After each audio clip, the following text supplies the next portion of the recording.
Sejarah kedatangan bangsa Yaman pada masa Belanda. Benarkah untuk berdakwah, mencetak ulama dan kiai di bumi Nusantara?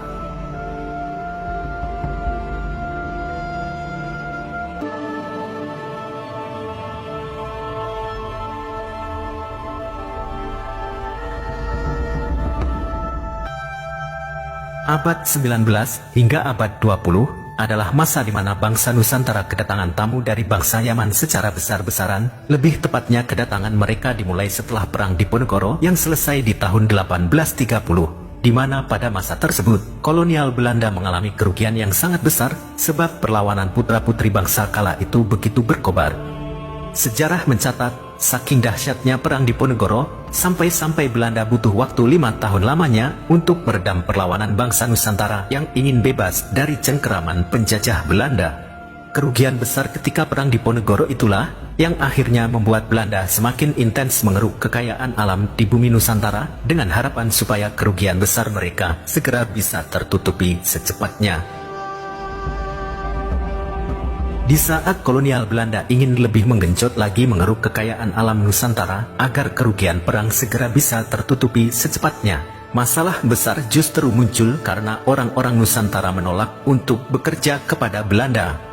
Hal tersebut sangat masuk akal, sebab tidak mungkin bangsa asing yang baru diperanginya selama 5 tahun lamanya tiba-tiba harus menjadi tuan majikannya dengan bekerja kepada mereka. Sebab alasan itulah Belanda akhirnya memilih mendatangkan tenaga kerja dari negara-negara miskin di Asia. Di antaranya yang menjadi incaran mereka adalah Yaman, Bangladesh, dan India. Di antara ketiga negara tersebut, pemerintah Hindia Belanda akhirnya memutuskan bahwa tenaga kerja asal Yamanlah yang mereka pilih untuk didatangkan ke bumi Nusantara. Bukan tanpa alasan, mengapa kolonial Belanda memilih tenaga kerja asal Yaman untuk bekerja kepada mereka. Alasan yang paling utama adalah supaya tidak terjadi konflik dengan orang-orang pribumi Nusantara, sebab di masa tersebut, orang-orang pribumi memang bisa hidup rukun dengan bangsa pendatang yang datang dari negara-negara Timur Tengah. Terlebih lagi tenaga kerja asal Yaman yang didatangkan oleh Belanda, sebagian besar adalah berasal dari marga Ba'alawi, satu marga yang mengklaim sebagai keturunan Nabi, dan fatalnya itu dipercaya begitu saja oleh kaum pribumi. Didatangkannya tenaga kerja asal Yaman dari kalangan Ba'alawi yang mengklaim sebagai keturunan Nabi harus diakui adalah bentuk kecerdasan luar biasa kaum penjajah supaya dahsyatnya Perang Diponegoro di masa depan tidak akan terulang kembali. Kaum pribumi akan berpikir 1000 kali untuk kembali melawan Belanda, sebab pada kenyataannya kolonial Belanda mempekerjakan kaum yang katanya adalah kaum keturunan Rasulullah, sehingga sudah pasti ketika orang-orang Nusantara yang mayoritas beragama Islam memerangi Belanda, maka akan memerangi juga para pekerjanya yang katanya adalah keturunan dari Nabi mereka.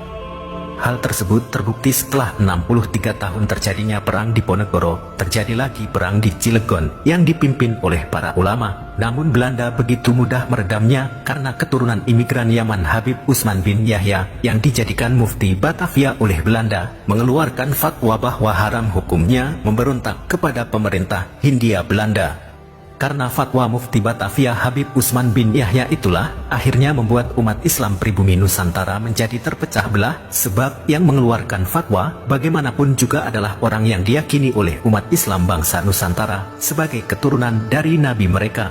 Kecerdasan luar biasa kaum penjajah supaya bisa bertahan lama menjajah bumi Nusantara dan merupakan bentuk kesalahan fatal para pendahulu kita yang percaya begitu saja ketika ada orang asing yang datang mengklaim sebagai zuriat Rasulullah. Kedatangan bangsa Yaman secara besar-besaran adalah murni untuk bekerja kepada Belanda. Mereka diberikan gaji yang cukup besar jika dikurskan dengan mata uang dari negara asalnya, sehingga bisa mengangkat ekonomi keluarganya di Yaman sana. Semua itu bisa dibaca di dalam kitab karya ulama kalangan mereka sendiri, yaitu Habib Ali bin Muhsin As-Segaf, di mana kitabnya berjudul Al-Istizadah min Akhbaris Sa'adah. Saking terkenalnya bahwa Indonesia, khususnya Jawa, adalah tempat yang menggiurkan untuk bekerja karena diberi bayaran yang sangat tinggi oleh penjajah kafir Belanda, Sampai-sampai di Yaman sana disebutkan oleh Habib Muhsin bin Alwi Assegaf bahwa ada syair yang biasa dilantunkan untuk meninabobokan anak-anak di sana, yang kurang lebih artinya adalah menyuruh anak-anak yang sudah dewasa untuk pergi ke Jawa supaya dapat uang banyak agar bisa cepat menikah. Bahkan dalam kitab itu pula disebutkan gaji Mufti Batavia Usman bin Yahya adalah sebesar 600 gulden, setengah dari gaji Snoghogronya, penasehat pemerintah kafir Belanda di Nusantara.